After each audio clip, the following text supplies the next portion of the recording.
সাতপন্থী যে তাদের নেতৃত্ব হচ্ছে মুফতি উসামা, সে 3 বার ইসরায়েলে যে মোসাদ প্রধানের সাথে বৈঠক করেছে। আর আমার কাছে বিশ্বস্ত সূত্রে যে সংবাদ এসেছে, তবলিগ জামাতের 2 দলের মারামারির পিছনে ইসরায়েলের মোসাদের হাত আছে।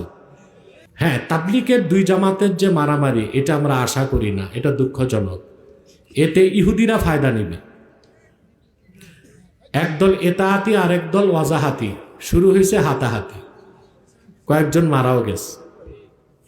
আমি আগেও বলেছি, আজও বলছি, যারা সাতপন্থী তাদেরকে বলবো সাত সাপকে বাদ দেন। বাংলাদেশের যোগ্য আলেমরা আছে, তারা আপনাদের নেতৃত্ব দিবে। অথবা আপনারা সার সাপকে নিয়ে গোরামি করছেন কেন? সার সাপ তো তওবা করে নেই। সে যদি তওবা করে তার বক্তব্য প্রত্যাহার করে তখন তাকে মানবেন। যেহেতু সে তার বক্তব্য প্রত্যাহার করে নাই, অথবা বাংলাদেশের আলেমরা তো জীবন থাকতে তারা বাংলাদেশে ঢুকতে দিবে না। অথবা আপনাদের উচিত সাধারণ তবলিগলারা বাড়াবাড়ি না করে দেশের ওলামা একরাম যা বলে সেটা মেনে নেন। কি বলেন আপনারা?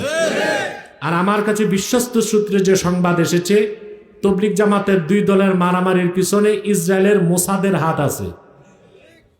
সাতপন্থী যে তাদের নেতৃত্ব হচ্ছে মুফতি উসামা, সে 3 বার ইসরায়েলে যে মোসাদ প্রধানের সাথে বৈঠক করেছে।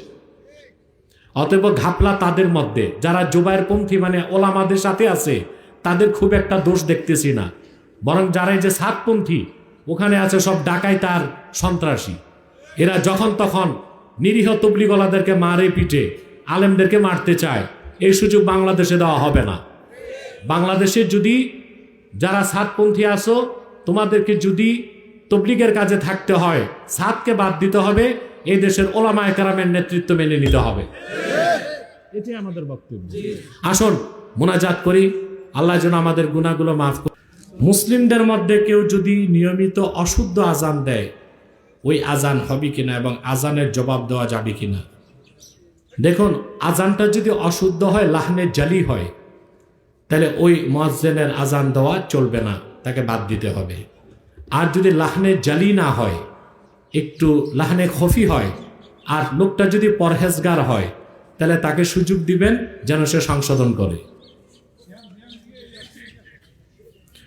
মসজিদের স্থায়ী ইমাম উপস্থিত থাকার পর যদি কোনো মুসল্লি ইমাম সাহেবকে হুকুম করেন, হুজুর আকামত দেন, এই বলে মুসল্লি ইমামের জায়গায় দাঁড়িয়ে নামাজের ইমামতি করে, না, এটা নাজায়েজ।